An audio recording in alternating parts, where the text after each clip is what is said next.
Sim, e estamos felizes pelos nossos missionários que estão lá fora, uns mais perto, outros mais longe. Mas seja qual for o serviço que nós fazemos na igreja, o Senhor da igreja nos continua a fazer lembrar o seguinte, que a igreja só está na terra por causa daqueles que ainda não são igreja. Então, cada relacionamento que nós temos, cada encontro que nós temos, o Senhor nos chama a nós vivermos em missão. Existem dois conceitos de missão e de igreja missional, e nós estamos a falar durante este mês sobre serviço, iremos continuar a falar. E a definição de missão e missões tem sido um assunto de grande debate ao longo dos últimos 100 anos, quando se começou a pensar em missões modernas. É verdade que há dois conceitos, um mandato cultural e um mandato evangelístico, e nós vamos falar sobre isso. Então aqui em Gênesis capítulo 3 nós encontramos um Deus em missão, por causa de um homem que se afastou por escolha, por opção de Deus, fugiu de Deus. Diz-nos assim em Gênesis 3, verso 1. Ora, a serpente era a mais astuta de todas as alimárias do campo que o Senhor tinha feito, e esta disse à mulher, é assim que Deus disse que não comereis de toda a árvore do jardim?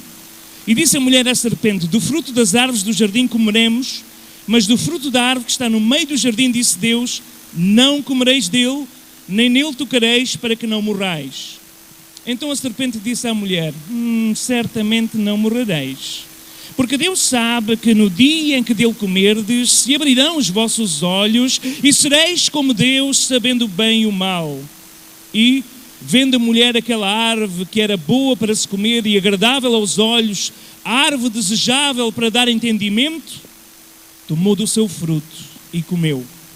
E deu também a seu marido, e ele comeu com ela. Então, foram abertos os olhos de ambos, e conheceram que estavam nus, e cozeram folhas de figueira, e fizeram para si aventais. Verso 8 é o verso base de hoje, 8 e 9.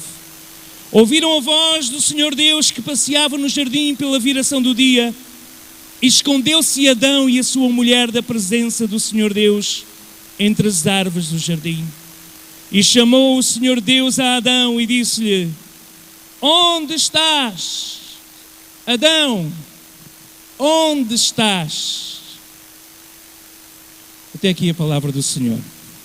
Meus amados irmãos, nós estamos a viver dias em que a igreja é chamada a procurar as mulheres e os homens que se escondem de Deus.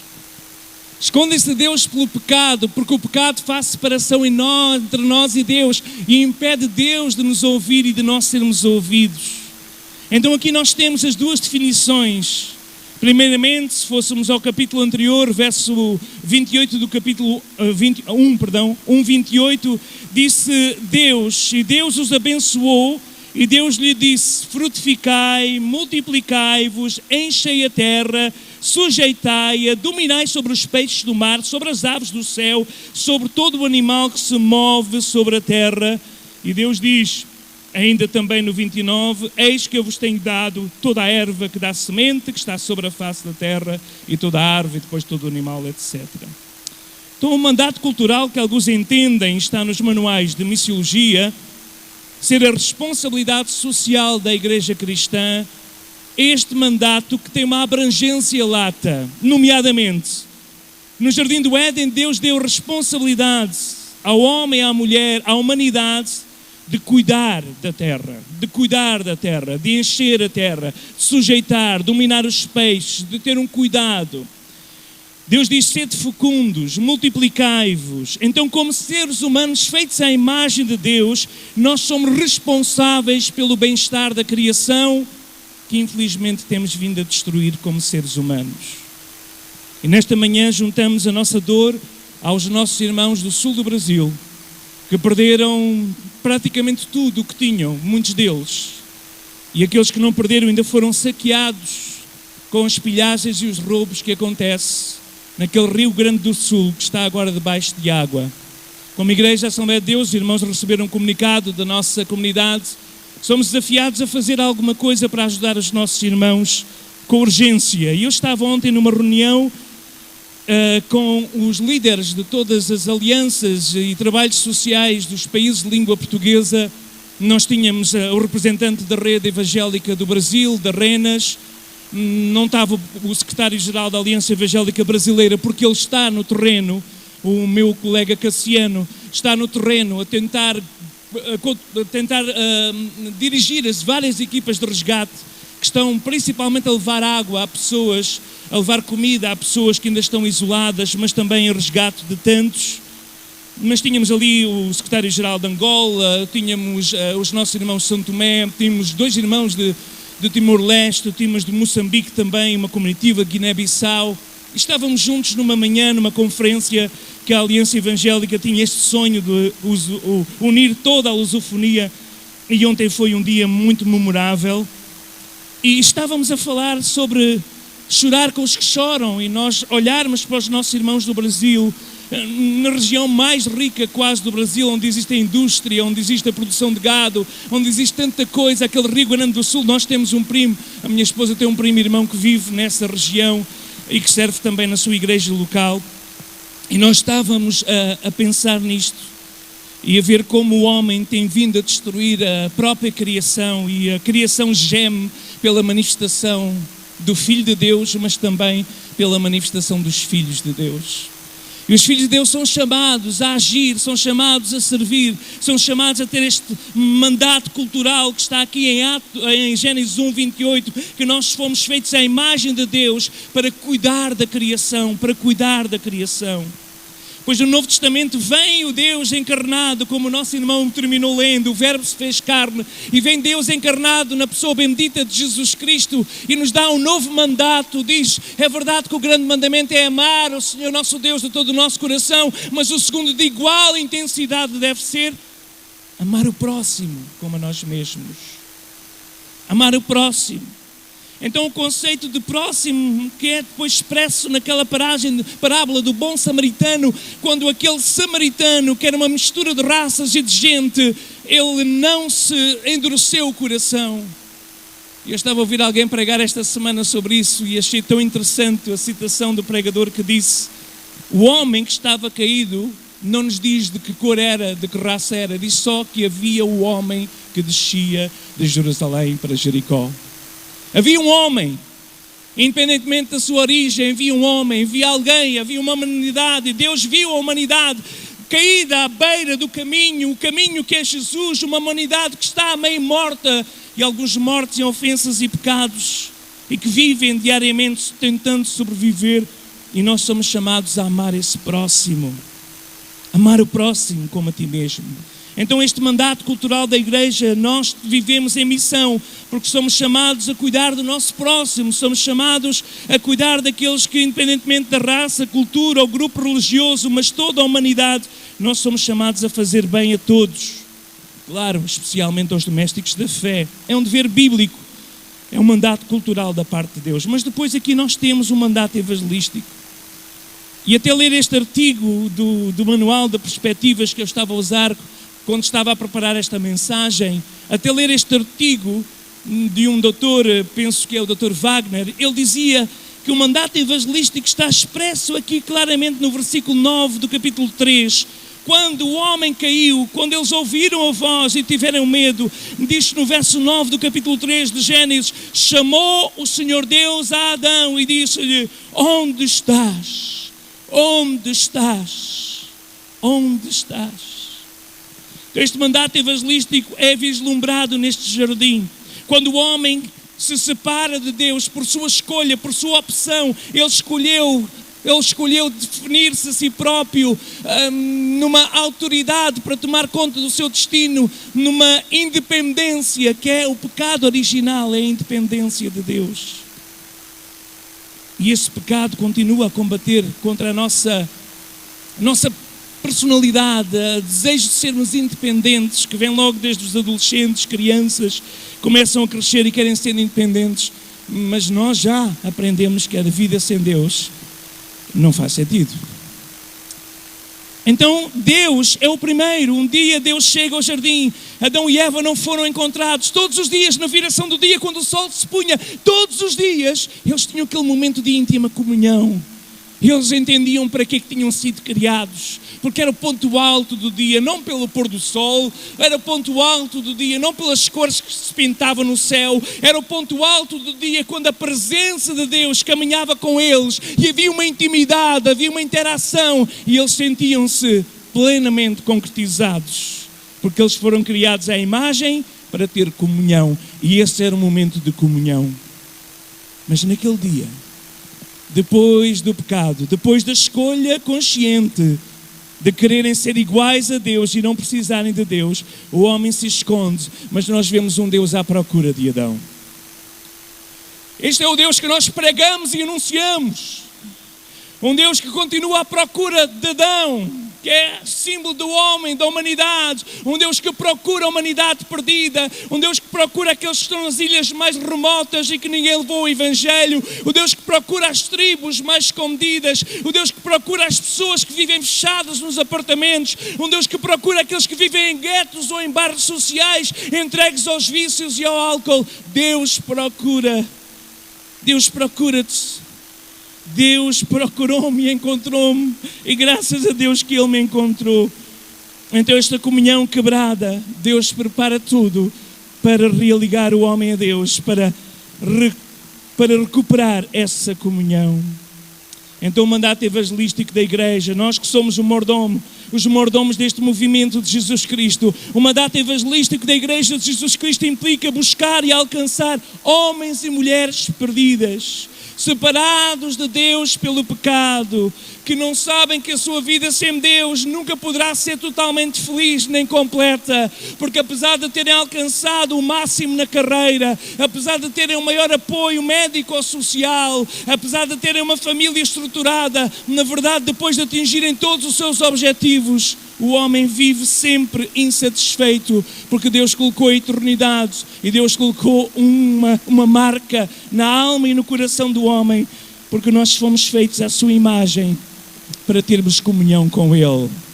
É por isso que nós vimos esta casa e este lugar, marcámos um encontro do Senhor. A Bíblia diz que Deus continua a procurar os homens, e porque Deus procurava e viu que os homens, por sacrifícios e holocaustos, não conseguiam alcançar toda a humanidade, então o próprio Deus se dispõe na pessoa bendita de Jesus Cristo, o seu Filho, Filho amado, Deus eterno, para vir a este mundo. E Deus deixa escadas, umas escadas que nós não podíamos subir, umas escadas que ninguém podia subir. Eu gosto muito desta expressão porque Jacó, que era o enganador e que tinha pecado, viu uma escada num sonho, uma escada que era impossível de subir, mas porque o homem não conseguia subir, Deus desceu. E Jesus desceu ao nosso nível para se encontrar conosco. Então, se o evangelismo é a prioridade, irmão, servir a Deus, é nós continuarmos esta missão, sermos parceiros, cooperadores nesta missão, de procurar o Adão que está escondido e que vive escondido de Deus. Então, se o evangelismo é a prioridade mais alta de missões, tudo o que fazemos, irmãos, seja aquele mandato cultural de cuidarmos do ser humano, de cuidarmos dos pobres, de ajudarmos os necessitados, seja dar um copo de água a alguém que tem sede, tudo o que nós devemos fazer no nome do Senhor, para que essa pessoa seja alcançada pela mensagem libertadora do Evangelho. O mandato evangelístico diz-nos que temos que buscar esses homens, e Romanos no capítulo 10 diz que todo aquele que invocar o nome do Senhor, ele será salvo. Mas depois ele também diz como depois invocarão se ninguém pregar, se ninguém anunciar, se ninguém falar. Mas nós falávamos aqui sobre pés a semana passada, e depois em Romanos 10:15 diz: quão formosos os pés daqueles que anunciam estas coisas boas. Então levar o Evangelho, irmãos, ninguém te pode impedir. Talvez nós distribuímos a semana passada um inquérito de serviço na igreja. Não sei quantos já preencheram, online foram mesmo muito poucos, mas no papel também foi distribuído. Talvez tu achas que não tens condições, irmão e irmã, para tocar um instrumento ou para fazer algum tipo de trabalho que às vezes é mais visível aqui em cima do púlpito. Ou talvez tu te achas que não tens tempo nem condições para servir, talvez ajudando nas limpezas ou na manutenção ou na construção que estamos a fazer aqui do templo do Senhor. Talvez tu te aches que não tens condições para fazer um trabalho de visitação ou de apoio social na ação social da igreja, que é tão importante nos dias em que estamos a viver. Mas todos nós somos chamados, irmãos, a falar de Jesus. Cristão que não partilha Jesus é um cristão frustrado, triste, porque é o partilhar do Evangelho que nos faz com que o Espírito Santo possa acender a luz do gozo e da alegria dentro do nosso coração. Então o evangelismo é a prioridade mais alta de missões. Sim, nós fomos para a Guiné através do Paulo Durão, nós construímos uma escola, mas a escola não era apenas o objetivo de ensinar a ler as crianças, é que elas aprendessem a ler para depois um dia pudessem ler a palavra do Senhor, e textos da palavra foram usados para as crianças aprenderem a ler, e de pequeninas estão a aprender a ler a palavra de Deus, a palavra viva. Quando agora se prepara para construir um centro de saúde, a prioridade, claro que é, nós queremos ajudar aquelas mamães que perdem tantas crianças, onde a mortalidade infantil é uma taxa tão elevada, então nós temos um projeto de ajudar ali naquelas aldeias onde não há recursos. Mas o maior projeto é demonstrar o amor de Deus, para que eles possam conhecer este Jesus que nos manda a ir por todo o mundo e anunciar o Evangelho a toda a criatura, independente do seu extrato social, independente da sua etnia, independente da sua história de vida. Então nós somos chamados a evangelizar a igreja, e se queremos servir a Deus, o serviço mais alto que possamos fazer não é a portaria, o serviço mais alto que possamos fazer não é a recepção, o serviço mais alto que possamos fazer neste momento, o que precisamos mais é o som, como já repararam, que hoje tive que ser eu a fazer o som, porque não temos ninguém para fazer. Mas seja qual for o serviço que nós precisamos de fazer na igreja, irmãos, o serviço mais alto que somos chamados é partilhar o Evangelho de Jesus Cristo com aqueles que não conhecem a verdade libertadora e que lhes dá acesso a uma eternidade na presença de Deus, à vida eterna.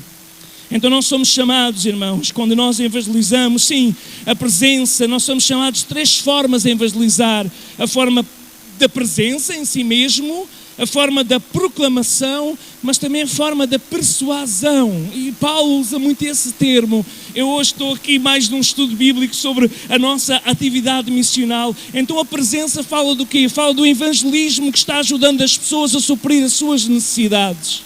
Quando nós projetamos um projeto de ação social, claro que começamos pelos domésticos da fé, porque não temos condições de ajudar muitos mais. Neste momento, os nossos irmãos que trabalham neste departamento voluntariamente, todos voluntários, a nossa irmã estava a partilhar comigo esta semana, dizia: pastor, temos que fazer apelos, nós não temos género já, nós estamos sem capacidade para dar resposta às necessidades e aos apelos de tantos irmãos que pedem e que precisam de um pacote de leite para as suas crianças e que precisam de alguma coisa, de bens que não perecíveis que nós possamos guardar ali. Então os irmãos, por favor, quando forem às compras, lembram-se daqueles que não têm, lembrem-se daqueles que não têm, usem talvez o saldo do cartão para poder ajudar alguém, e certamente será uma grande bênção. E lá atrás está o cabaz, os irmãos que não querem trazer porque já não têm capacidade, então podem fazer em numerário na caixinha preta que diz lá ação social, e esse dinheiro é exclusivamente e todo direcionado para o trabalho de apoio. Então a presença é importante, o evangelismo, a presença considera que o evangelismo ajuda as pessoas, o evangelismo dá um copo de água fresca em nome de Jesus,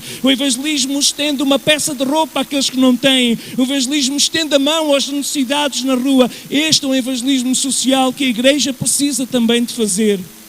E eu tenho muitos sonhos no meu coração nesse aspecto, porque esta igreja já foi conhecida por um trabalho social de ruas, entre toxicodependentes. Grandes partes dos pastores que saíram daqui, alguns missionários, vieram do mundo da droga, do álcool, foram recuperados, transformados, e pela grande transformação depois dedicaram a sua vida ao servir ao Senhor.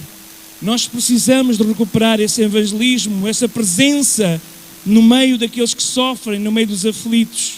Mas primeiro precisamos de entender que a nossa missão, que a nossa vida como igreja missional, é nós olharmos em volta e vermos que os campos estão brancos e que à nossa volta há gente em necessidade e nós somos os portadores da boa nova. Se nós nos calarmos, alguma coisa de má vai acontecer. Usando aqui a figura de Samaria e dos leprosos. O segundo aspecto é que nós precisamos de proclamar, nós não temos tanto ir para a rua. Esta semana uma irmã contactava-me, dizia: pastor, vai haver o Global Outreach Day, ou seja, o Dia Global de Evangelismo, agora no último domingo, a igreja vai fazer alguma coisa? Digo: olha, por acaso temos neste domingo a nossa conferência da comunidade africana e eu vou estar a pregar, portanto é difícil de eu poder estar na rua. Mas eu disse: mas nós podemos fazer isso através dos amigos que temos, através das redes sociais. E eu digo assim: e ninguém vai impedir a irmã de evangelizar. Ninguém vai impedir a irmã de evangelizar. Se precisa de recursos, fale connosco. Nós vamos trazer recursos, porque ninguém vai impedir ninguém de evangelizar. Mas a verdade é que mais do que palavras, nós evangelizamos com a nossa vida. Então precisamos de afinar a nossa vida pela santa palavra.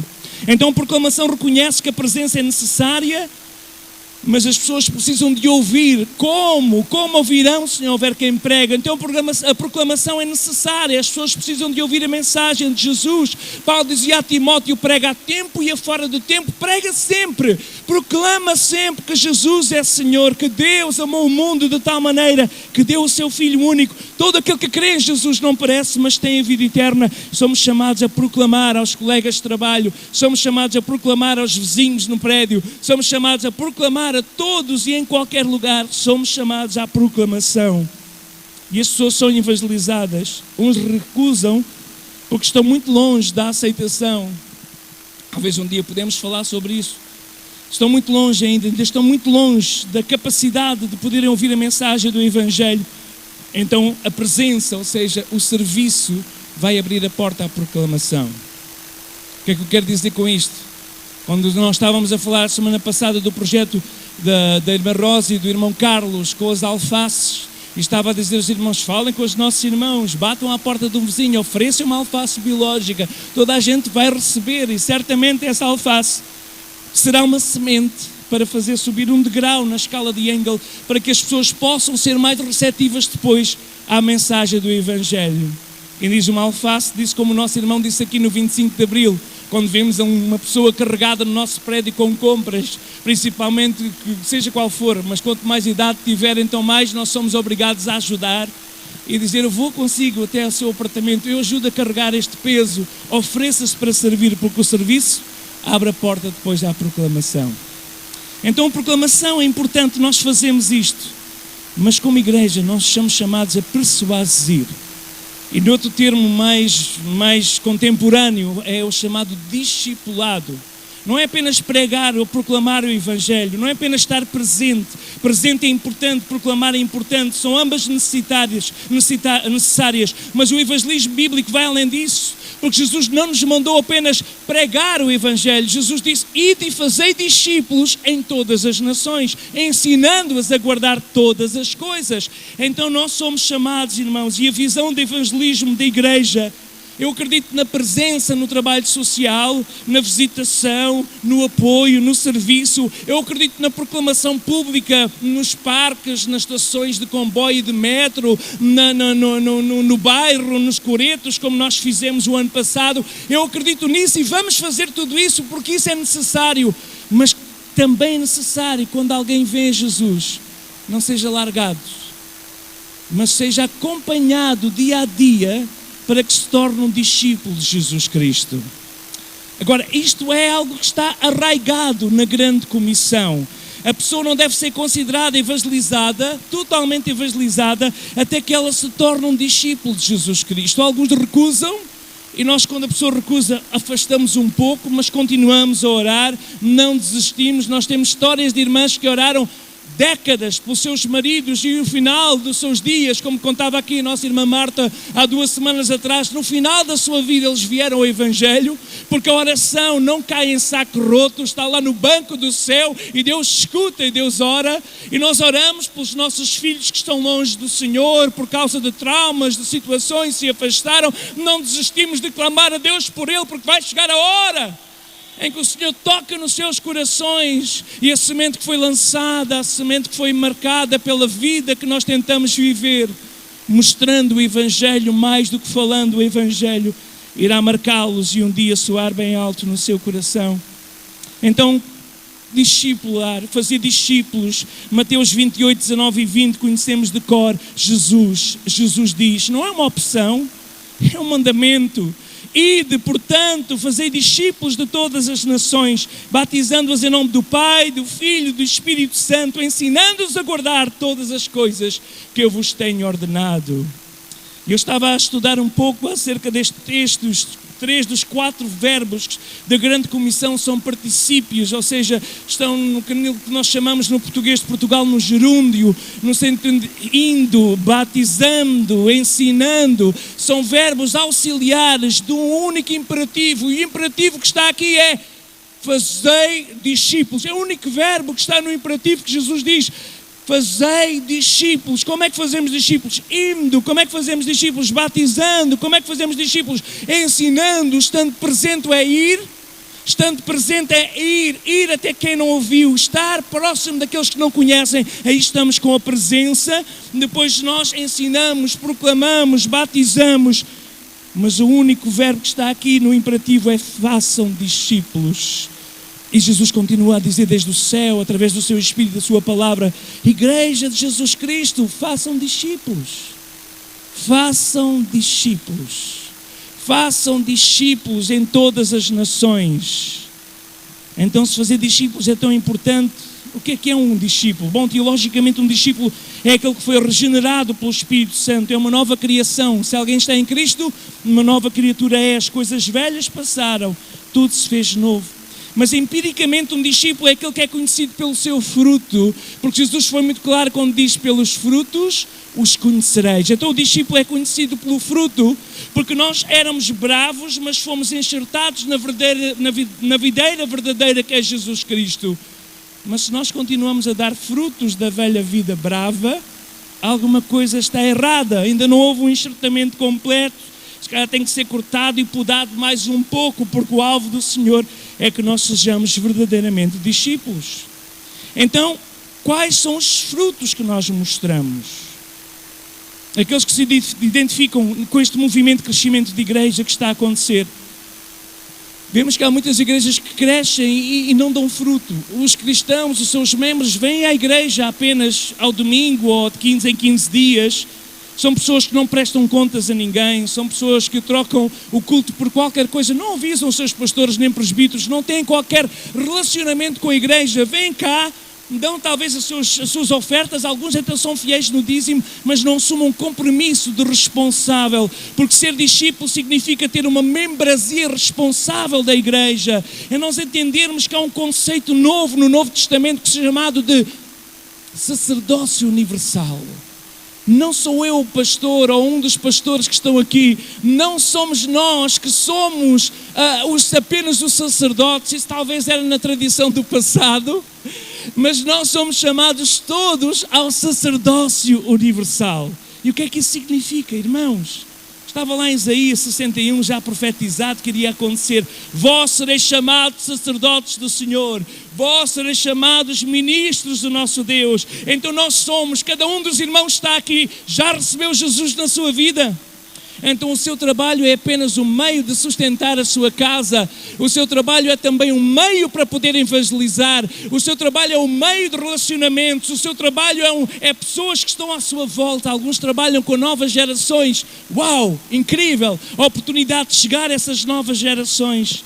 E chegamos ao Novo Testamento e o apóstolo Pedro nos diz, 1 de Pedro 2,9, vós sois a raça eleita, nesta tradução diz raça, o sacerdócio real, a nação santa, o povo de propriedade exclusiva de Deus, a fim de que proclamardes as virtudes daquele que vos chamou das trevas para a sua maravilhosa luz. Então os irmãos pensam, mas os pastores, os anciãos, os diáconos, os oficiais têm uma posição mais elevada na igreja?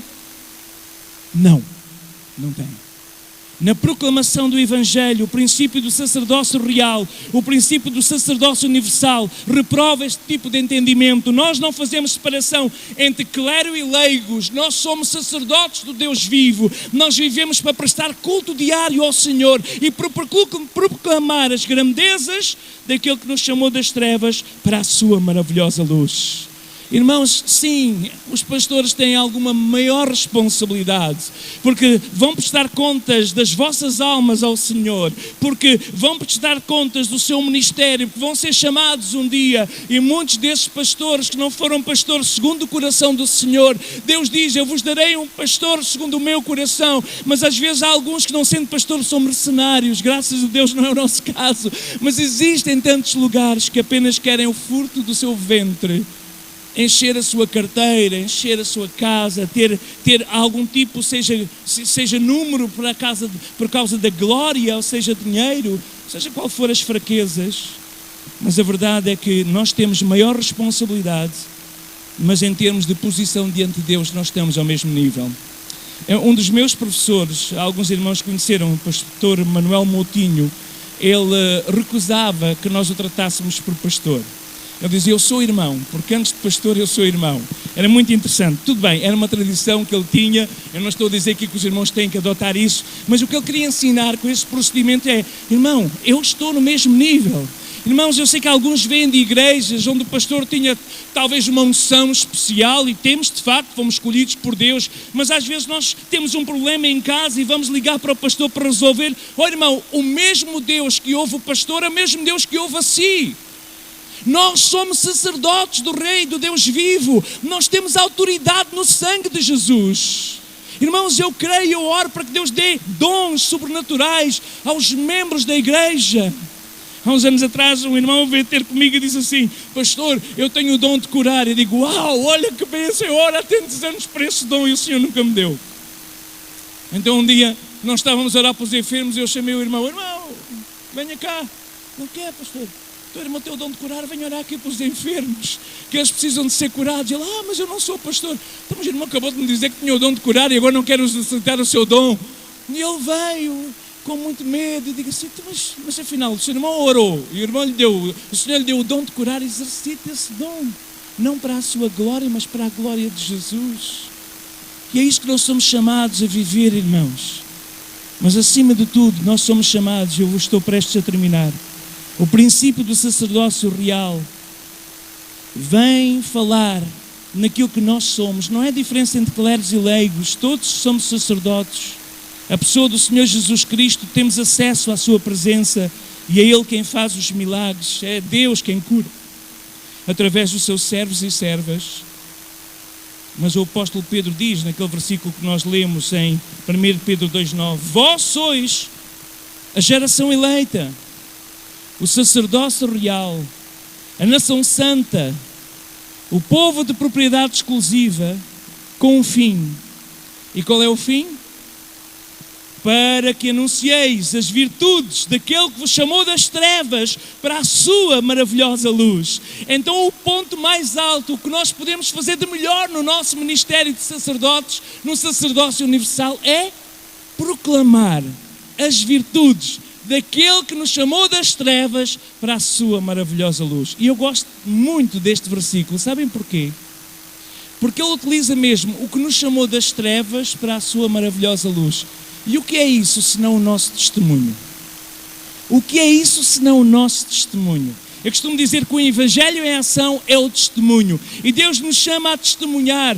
Eu vivia em trevas, eu vivia no pecado, eu vivia longe de Deus, eu vivia com um peso enorme na minha vida, no meu coração, eu vivia sem paz, eu vivia na tristeza, eu vivia com pensamentos de morte, eu vivia longe de Deus, longe das suas promessas, eu vivia triste e amargurado, eu vivia sem conseguir perdoar as pessoas que me fizeram mal, eu vivia odiando do mundo e todas as pessoas que lá viviam fora, eu vivia culpando-me a mim próprio como o grande culpado das misérias, porque sou fraco, sou frágil e errei e falhei. Eu vivia-me culpando a mim mesmo que não merecia Deus. Eu vivia, mas um dia Jesus falou ao meu coração, um dia alguém partilhou a boa nova, um dia, uma noite, esse Evangelho se tornou luz poderosa na minha vida e eu que vivia em trevas, de repente passei para a sua maravilhosa luz e aquilo que aconteceu comigo pode acontecer contigo.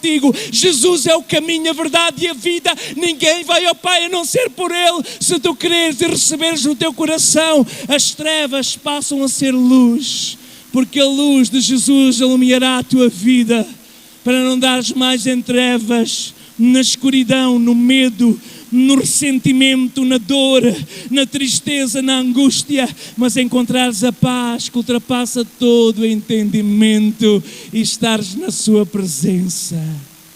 Nós fomos chamados ao sacerdócio universal para proclamar as virtudes daquele que nos chamou das trevas para a sua maravilhosa luz. O que é que aconteceria, irmãos, se cada um de nós no próximo domingo conseguisse trazer uma pessoa à igreja? O que é que aconteceria, irmão, se essa pessoa descobrisse Jesus por causa do nosso testemunho durante a semana e talvez durante o apelo ela viesse à frente? O que é que aconteceria se essa pessoa fosse discipulada e começasse a falar à sua família e aos seus amigos de Jesus? O que é que aconteceria se essa pessoa, cheia e transformada do amor de Deus, pelo amor de Deus e cheia de alegria, começasse a falar a todos com quem tem relacionamento, 40 pessoas, que é a média de cada pessoa? O que é que acontecia se essas 40 pessoas se convertessem?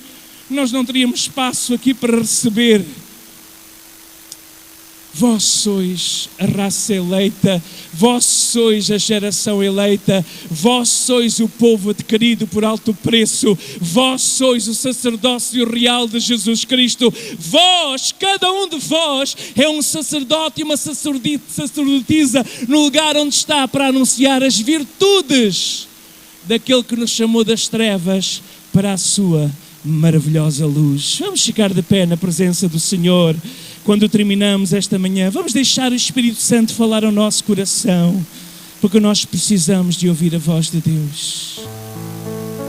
Há uns anos atrás, eu fui chamado por um cliente à sua casa. Ele estava prestes a morrer, uma doença que não havia cura. Eu fui chamado a visitá-lo e eu entrei na sua casa. Sua esposa chorava e contava a falta de esperança. Eu entrei naquele lugar. Esse é um lugar, aqueles dias de transformação. Entrei naquele lugar e vi a tristeza que pairava naquele lar. Um filho pré-adolescente. E eu falei de tantas coisas. Falei dos computadores que nós tínhamos. Falei dos novos processadores, dos programas que estávamos a desenvolver. Ele era cliente da área informática. E eu saí de lá sem lhe falar de Jesus. Quando eu cheguei a casa, o Espírito Santo me joga no chão e de repente o Senhor me diz: se ele morrer esta noite, eu vou requerer o seu sangue das tuas mãos. Porque tu eras a minha boca e entraste e te calastes. Tu eras os meus pés e entraste e ficaste bloqueado. Tu eras a minha voz que se calou no meio da miséria e da morte. Eu caí de joelhos e disse: Senhor, dá-me mais uma oportunidade. Tem misericórdia de mim. Dá-me uma nova oportunidade. E eu voltei àquele lugar. Eu orei por ele. Não sei se foi fruto das orações, mas na verdade a doença afinal não foi mortal. Ele ainda hoje vive e a sua família vive. Eu não sei, irmãos, qual é a decisão que tu tomas diariamente quando o Senhor te envia a lugares que tu não esperavas estar, no meio de pessoas que não esperavas te relacionar, mas o Senhor e o Espírito diz: tu és o meu corpo, tu és a minha voz, tu és a minha sacerdotisa nesse lugar. Tu estás aqui com um propósito, e não é apenas servir com o teu trabalho, mas servir com o teu ministério de corpo de Cristo, de igreja de Jesus Cristo. Irmãos, se todos nós entendermos o sacerdócio real, nós vamos sair de casa com coragem, nós vamos sair de casa preparados pela manhã, nós vamos orar e clamar ao Senhor: Senhor, dá-me uma oportunidade de exercer este santo ministério que tu me chamas e tu me convidas a fazer parte. Tu me chamas a fazer parte do movimento da tua igreja. Dá-me uma oportunidade de partilhar o meu testemunho, o testemunho de como eu estava em trevas e como eu agora estou na luz. Senhor, dá-me uma oportunidade que todos os gestos que eu faço, seja o ir mais uma milha, seja o dar a outra face, seja o calar no momento certo, para que as pessoas perguntem, mas porquê que tu te calaste? Porquê que tu te fostes humilhada e tu não te levantaste naquele lugar? E tu vais dizer, porque eu sei quem eu sou, e eu sei quem eu sirvo, e eu sei que os olhos do Senhor estão sobre mim em todos os momentos, e as minhas ações e reações são analisadas, e eu quero agradar ao meu Senhor, porque dele vem a minha paz e a minha segurança. Igreja, somos chamados a servi-lo com zelo e dedicação, sem vergonha, sem medo, sem receio. Somos portadores da maior e mais gloriosa mensagem que existe. Um Deus que ama, mas um Deus que vem julgar. Um Deus que voltará. Um Deus que ama, mas um Deus que enviou o seu Filho, que morreu por toda a humanidade, para que todo aquele que crê em Jesus Cristo não pereça, mas tenha a vida eterna. Se estás ainda nas trevas, nesta manhã nós te queremos convidar a vires para a luz. Se continuas-te a sentir em trevas densas, eu não falo das trevas do vale de sombra da morte, há aqui alguns que estão a passar por esse vale. Não se esqueçam, o vale é o local de passagem. Segurem-se ao cajado do pastor, que em breve vamos estar na mesa farta e na casa onde habitaremos por longo tempo. Mas eu falo de trevas espirituais, não falo de trevas falo de circunstâncias, falo de trevas espirituais. E essas trevas significa que a luz de Deus não está a brilhar. Talvez o pecado tenha ofuscado, tenha sido barreira. Mas nesta manhã o Senhor te diz, entrega-me o teu coração, deixa que eu faça um milagre na tua vida. Então eu gostaria de perguntar, está entre nós alguém nesta manhã que se sente em trevas, espirituais, que se sente numa angústia de alma, que se sente falta de paz, que se morresse hoje não saberia onde iria terminar, não saberia o que estaria para além dessa porta, dessa passagem que é a morte de separação. Mas se nesta manhã queres vir a Jesus e queres deixar essas trevas, dizer, Jesus, eu estou aqui.